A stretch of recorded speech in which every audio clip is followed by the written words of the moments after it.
अगर मंशियात के केस में कोई गाड़ी या कोई व्हीकल कस्टडी में ले ली जाती है तो उसको छुड़वाने का प्रोसेस क्या होगा। जनरल लॉ तो यहाँ पे यही कहता है कि 516A और 523 सीआरपीसी के तहत आप किसी भी गाड़ी की स्पुर्दारी ले सकते हैं।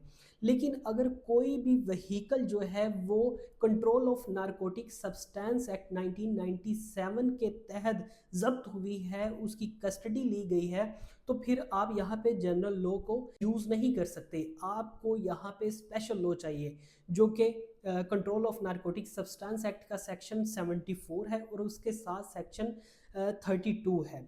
अब अगर इन दोनों को मिला के देखा जाए तो हमारे पास कुछ ग्राउंड्स आती हैं जिनमें हम जो मंशियात के केसेस हैं, यानी कि जो गाड़ियों में चरस हो गई, शराब हो गई, इस तरह की नशावर चीज़ें लेके एक जगह से दूसरी जगह ट्रैवल करते हैं और किसी नाके वगैरह पे पकड़े जाते हैं तो उनकी गाड़ी भी सीज हो जाती है और उनको भी जेल हो जाती है।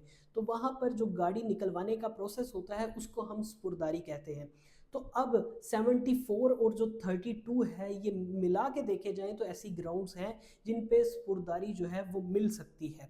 सबसे पहला ग्राउंड है कि जो क्लेम कर रहा है कि मेरी गाड़ी मुझे दिलवाई जाए वो उसका लॉफुल ओनर होना चाहिए, असल मालिक हो, कानूनी मालिक होना चाहिए। दूसरे नंबर पे वो एक्यूज्ड पर्सन नहीं होना चाहिए, मतलब जिसे जेल हुई है या जो मौके पे अरेस्ट हुआ है वो बंदा नहीं होना चाहिए, उसका कोई रिलेटिव नहीं होना चाहिए। तीसरे नंबर पे कोई ऐसा प्राइवेट पर्सन नहीं होना चाहिए जिसका एक्यूज के साथ कोई डायरेक्ट लिंक बन रहा हो।